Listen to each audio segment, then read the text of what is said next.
You know, society, I think, tends to paint leaders as some kind of superheroes. For a moment, I'd like you to think about the leaders in your own life. Did they not rather make you feel like a superhero or make those around you feel like superheroes? How did they do that? In this conversation with Jacque Merritt, Senior Executive Coach for the Gallup organization, we take a look at the art of listening.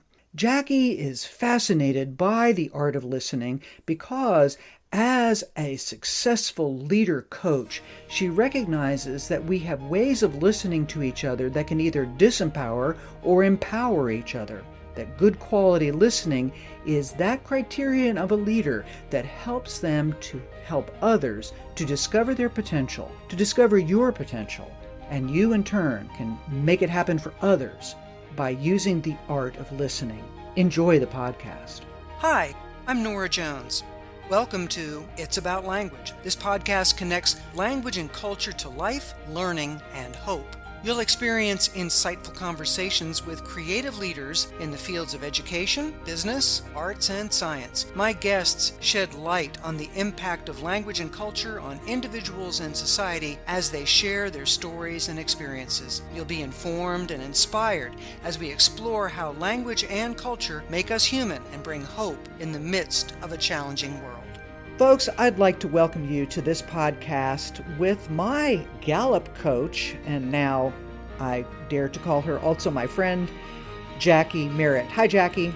Hey, Norah. How are you? I am doing very well. I'm excited to have you here because your work with me and with so many with regard to Gallup and beyond has just been transformational. And I want to make sure that our listeners know that you are the senior workplace consultant for Gallup. The Gallup Corporation is the one that everybody knows about that does all that polling and does that research.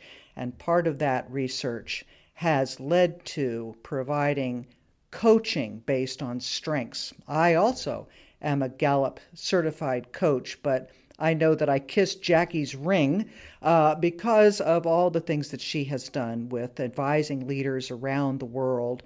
And you have also, my friend, a background in teaching psychology, do you not? And I'd like to tap on then how it is. We've talked specifically here about beginning with the idea of the importance of listening, and as a coach and as a teacher of psychology, how does that fit with the concept of listening and the importance of listening? Well, I think that's a great question. And I think that what I hear out in the world is that listening is the new leadership.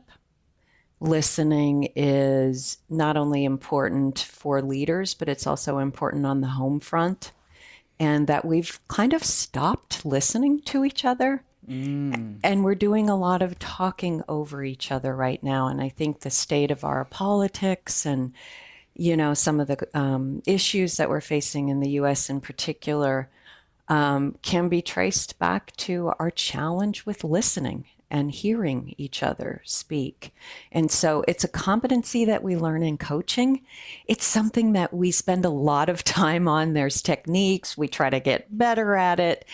And, if I could wish for one thing in our school system, it would be that we teach kids how to listen better. And I think they do in some school systems, so I don't want to say that they don't, but they certainly didn't in mine.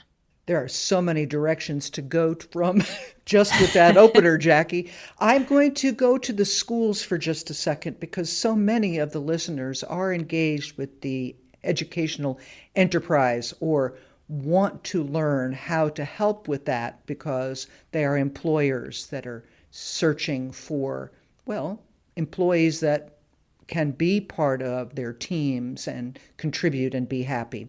So let's start with, seems to me that some people would react and say, well, students in schools listen all the time.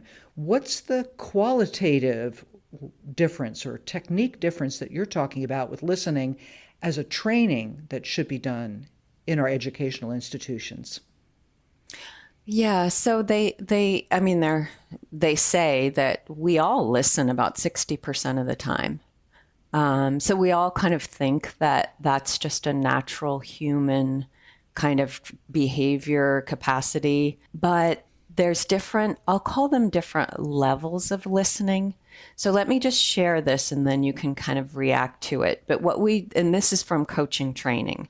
So they talk about what's called level one listening. So imagine that this is kind of levels going deeper and deeper. So the surface level is level one. And level one would be what we call internal listening. We're basically listening for what we want to say next. So we're listening to a person. My colleague calls it listening with our answer running. Yeah. So Yes. we're just kind of waiting to get into the conversation and have our point of view and kind of be heard, And so we're listening to ourselves a lot, in that. So that's kind of where we all start, right? And I absolutely am there in coaching sometimes. I'm listening to the voice in my head, maybe not paying enough attention to what the person is saying in front of me. Level two goes one step deeper. So level two would be you're listening for facts, you're listening for information, you're listening for data, and you might be listening for things that don't fit what you already kind of think and believe, things that catch your attention. I think that's where a lot of students are educationally. They're listening to their teachers for content, right? This Right. person's going to share information that I don't know, and I'm listening for content.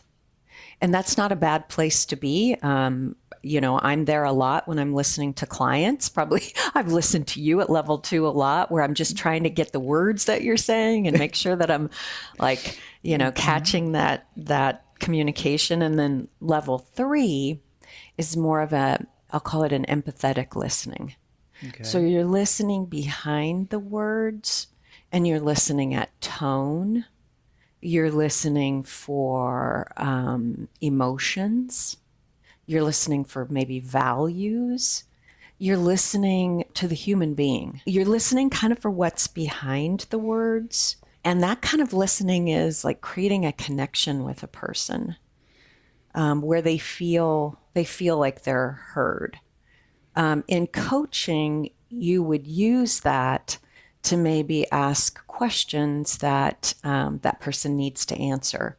And so you would really understand that what people are sharing with you isn't the whole story. Interesting. So you're kind of listening, behind the words. Level four is a really interesting place to listen from. And it's called like emergent listening or generative listening is the language I've heard around it. But you're listening for the future to emerge inside that person. You're listening for their future to emerge. And so you're listening for the expressions of who they want to be in the future, their future self. And that's really where you want to get to in coaching, because you want to hear, where does that person want to go? What's important to them? Where would be an end point that they want to get to? And you'll get clues of that in what they share with you. So you're really in that kind of listening, honoring who that person is and honoring the journey that they're on. And I don't think like we all need to be listening at level 3 and 4 all the time, but I think just being able to frame it like that helps people to know that there's different places to listen from, different places to listen to. And that sometimes, we learn in coaching, like you have to shift your own physical self or your own mindset in order to get in these different listening places for yourself. Like it's hard to be at level 3 and level 4. Like that's not easy. You got to eliminate noise and distraction. It's a really different way of paying attention. How does one go about eliminating some of that noise? Because especially even beginning in level 2, and certainly as you point out in levels 3 and 4, you're talking about an interaction of ways of seeing the world that two people are coming potentially from very different directions. How do you clean up some of that background noise that might be getting in the way of understanding what they're saying or what they're meaning? One technique, and people probably have heard of this one before because I think they use it somewhere. I heard it called the Indian talking stick or something like that. But Okay. anyway, it's after somebody speaks, repeat back what you heard, using the same words, like mirror it back at them, just to check in with them that you heard what you think you heard. Because I think the challenge is that our brains kind of make things up, based on our own biases and experience. So, if you think about like sound comes into our ears and it really doesn't have any meaning at that point. And we're trying to make meaning of it. So that signal is trying to connect with something in our brain that makes sense and that feels kind of like similar to what we already know. So it kind of has a place to live in our brain. And we tend to actually reject things that don't fit in our framework, our biases, our experiences, our paradigms. So it's almost as if we're listening for what we want to hear naturally. So there's always a little gap between what we hear and what was said. And so to close that gap, just repeating back to somebody simply, hey, I heard you say that was really challenging for you. Or I heard you use the word struggle when you were talking about that issue, just like really simply feeding it back to them, because what that does is it allows them to either confirm that, validate that, or expand on that. That is fascinating. And to your point earlier, it could be trained. I think of a time, well, you have done it in your coaching with me many times. And in my note taking as you're coaching me, it's been phenomenal to make note of those words that I've heard you say. Those are some of the richest then reflections for me afterwards. And one time that technique was used on me to an extraordinarily strong impact of negativity for me, and that I had to work through for years because I found that the person had heard something that I wasn't hearing in myself. And that was an effective technique to bring it out and have a deal with it.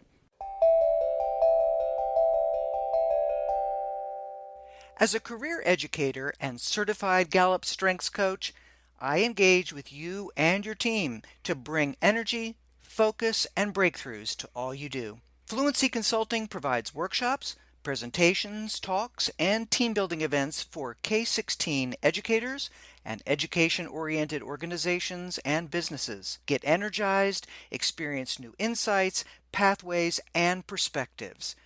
It's such a privilege to create and distribute this podcast. I'd like to ask for your help, though. Please leave a tip by going to the show notes of this episode or by visiting my website at www.fluency.consulting. Your contribution will allow me to continue these life-giving and hope-giving conversations. That's www.fluency.consulting. Thank you so much and enjoy.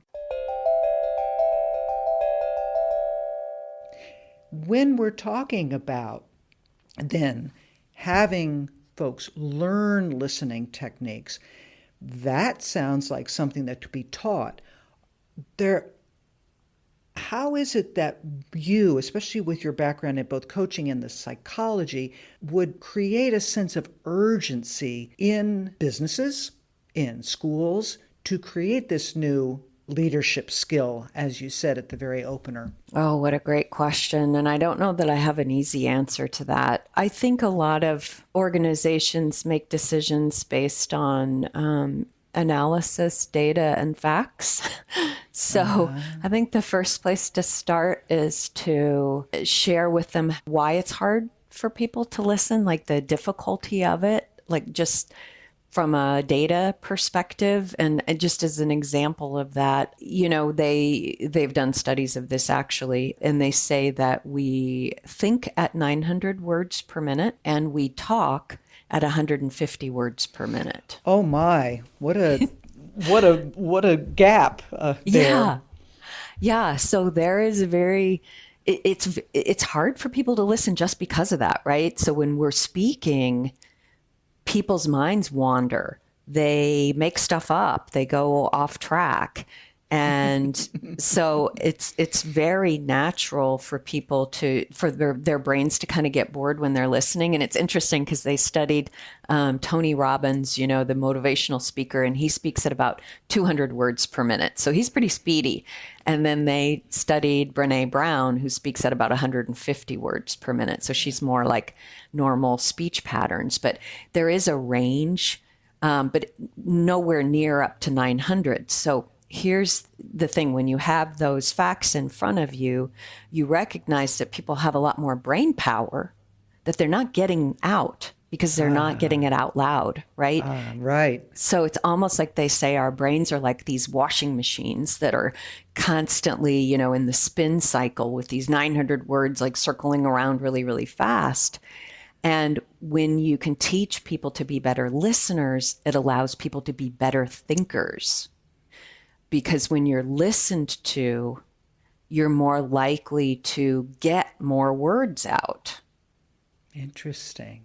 And so there's a book by Nancy Klein. I don't remember the name of it off the top of my head, but she says the quality of our listening increases the quality of our ability to think. And so if organizations really want to tap into people's intellect and talents, there needs to be more space for people to talk and think. You've mentioned that space, and it's interesting because one of the workshops that I provide is on wait time, which in the research shows that of all of the different disciplinary areas, that teachers in world languages actually wait less to respond to a student's basic utterance, usually though responding with a praise or an affirmation of some kind, and that providing training for students in the instructor doing wait time allows a lot more ideas to flow and provides indeed that new ideas, extra ideas, higher quality thinking, higher quality responses. What kind of experience then do you bring and reflection do you bring on this, how you use waiting and listening with your work and with the good quality work that you have seen with Gallup coaches and beyond? I love that, Norah. I haven't heard it called wait time. What we call it is pausing. Okay. I mean, you hear it called sometimes the pregnant pause. Because people don't like it, right? It makes people uncomfortable to have a little bit of silence there. But I think you are exactly right. And I don't know that there's a right. I don't like to say right, but there's power in that wait time because it does two things for the speaker. I think it allows more of those 900 words to get out there. Yes. And for the listener, I think what it does for them, like anytime we pause, we can kind of take that breath and come at our world from a more centered place. Like we're not just reacting. Yeah. We're responding. We're responding from a place of being that person who we want to be. I mean, in coaching, that's what we try to teach people is like, boy, you can go on autopilot all day and just react to everything that's coming at you.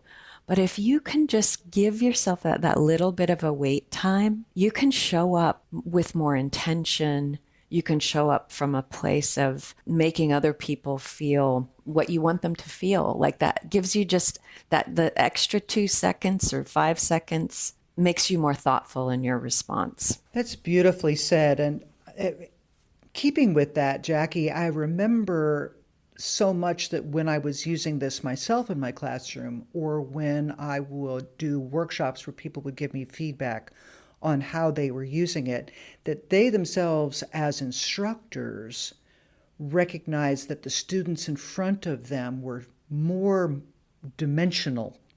They hadn't, as instructors, I mean here, realized that they were kind of going for the content, going for the student to get it right, to move forward, but that wait time also helped them as listeners to understand the humanity of their students more, as well as providing the students an opportunity to interact with each other and to hear each other and to hear themselves.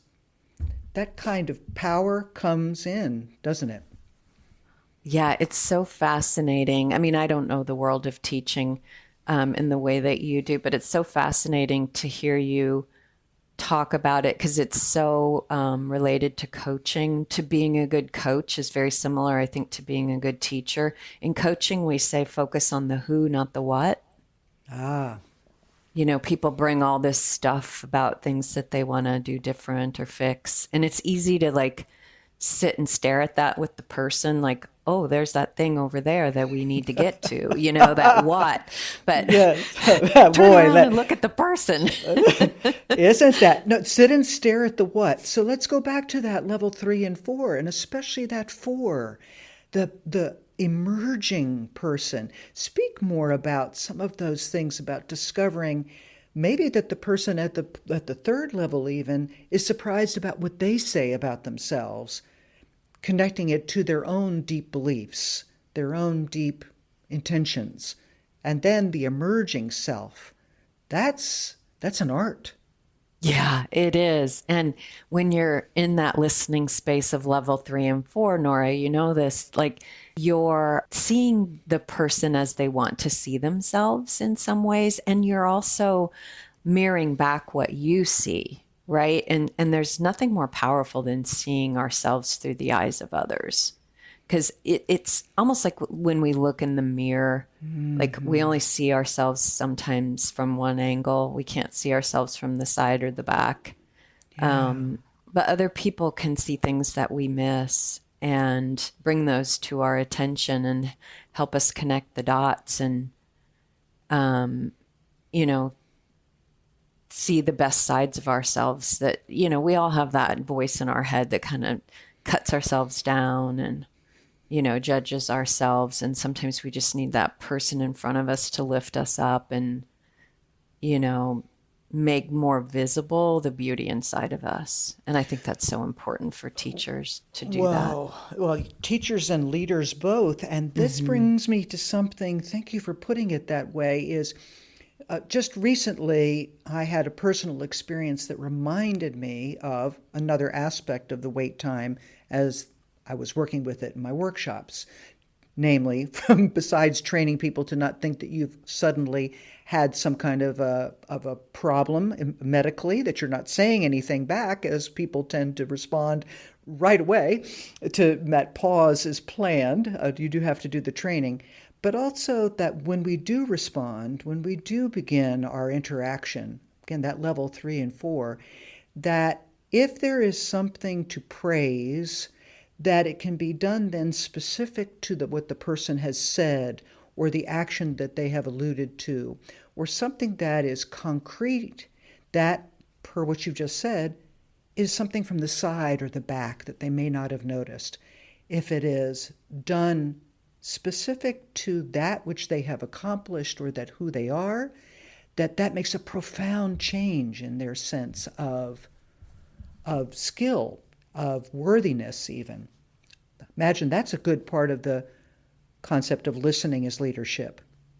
Mm-hmm. Yeah. Yeah. Because sometimes we're just observers, right? Mm-hmm. And we're there observing and sharing those observations. Hey, I noticed that, you really were struggling with that and, you found your way through it.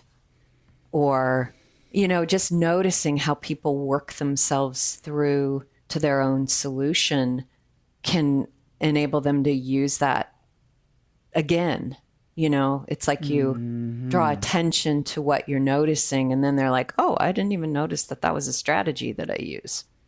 Interesting. So they can apply that again, and you've reflected that back to them so that they gain that agency themselves. And I think I was listening to a podcast recently about the whole praise thing, and I'm a big, positivity person. So I see so much power in being able to share with people, the things that lift them up that they don't see in themselves. But this leader in the podcast was also focused on giving critical feedback too, and the importance of that. And, I know there's a lot of books about this, like how much negative weighs in relation to positive. That positive, you can say a lot of positive things to people, but if you say one negative, it kind of weighs more than... Tips that scale. Yeah, tips that scale, right.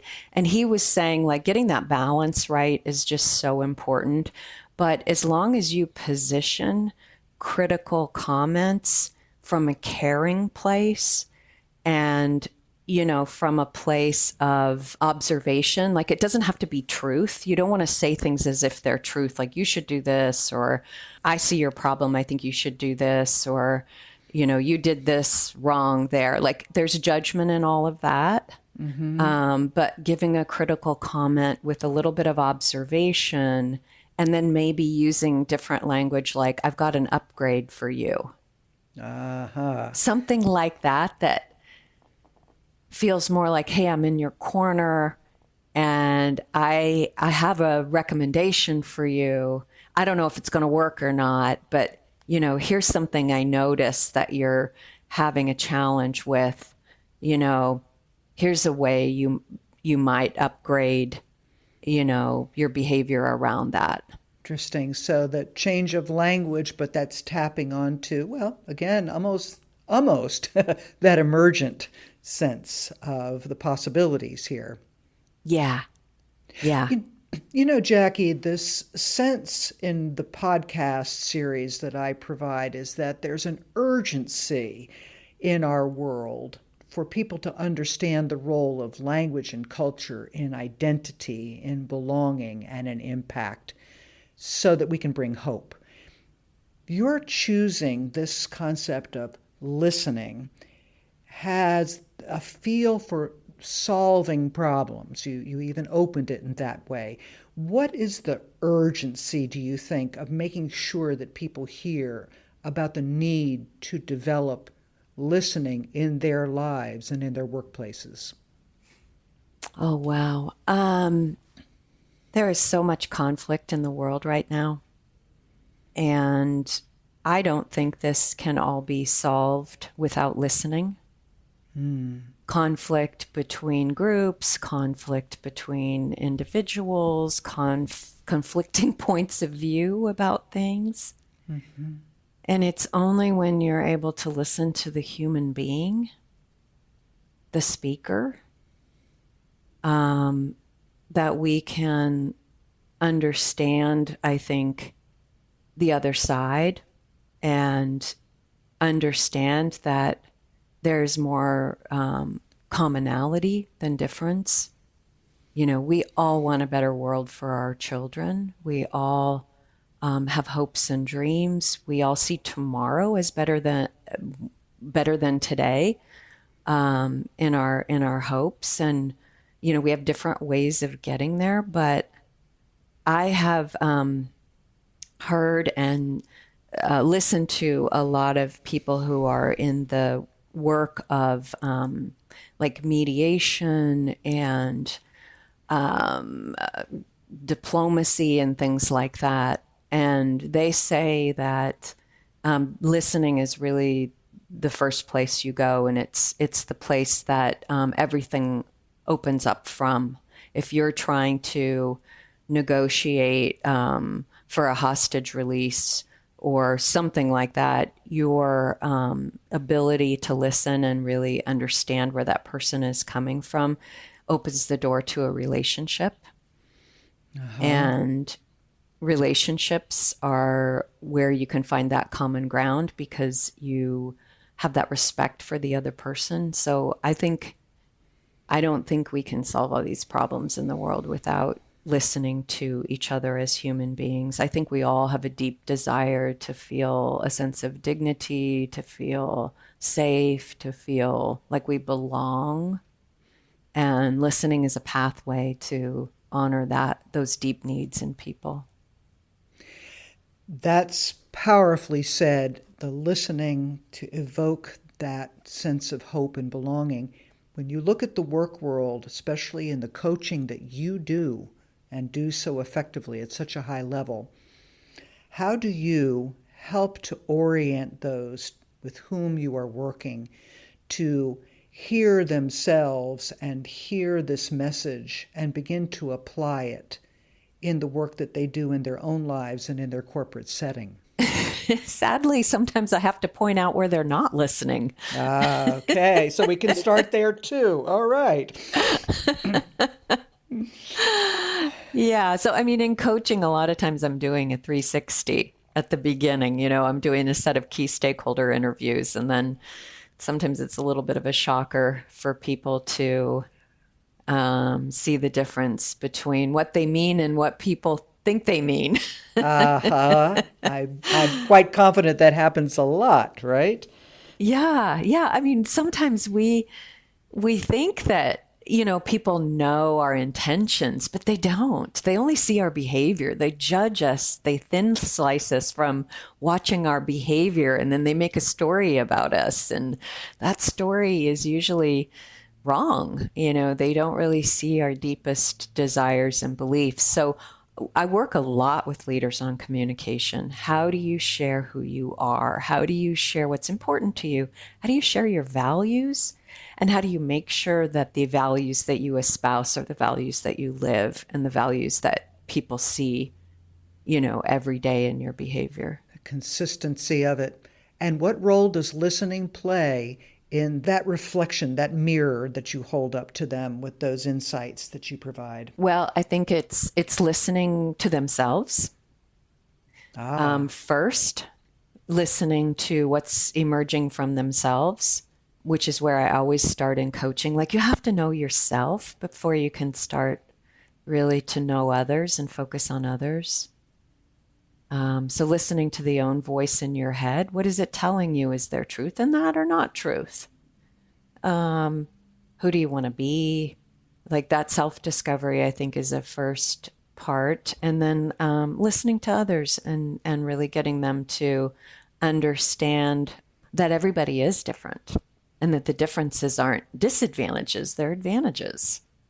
Because people can do things differently than you. They have different talents, different strengths. And so, you know, we may always feel that our way is the right way, but if we're listening to others, we may like recognize like, wow, I have a blind spot there, but this person can do something I can't do.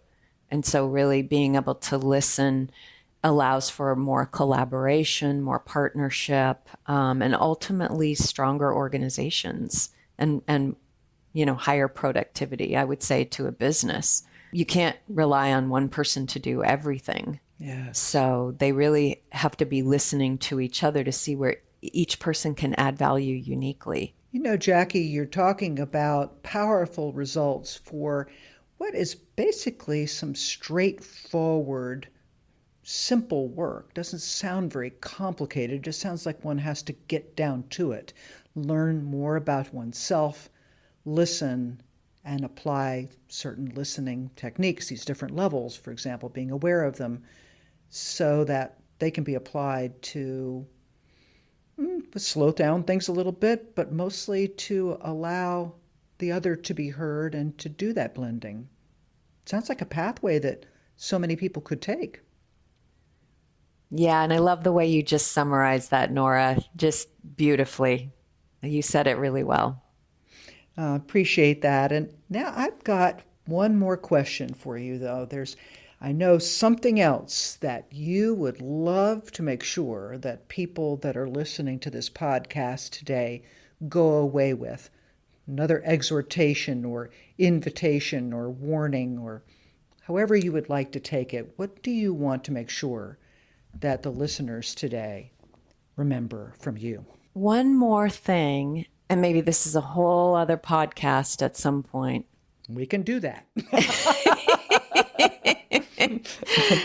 Is that the listening process is fed by powerful questions. Just like you've been doing in your podcast, you're asking people questions that allow them to do great thinking and allow them to get more of those 900 words out. And so I will say that there's like a little bit of a magic to what you're doing. Like it looks easy, but great questions are open-ended questions. Great questions are short questions.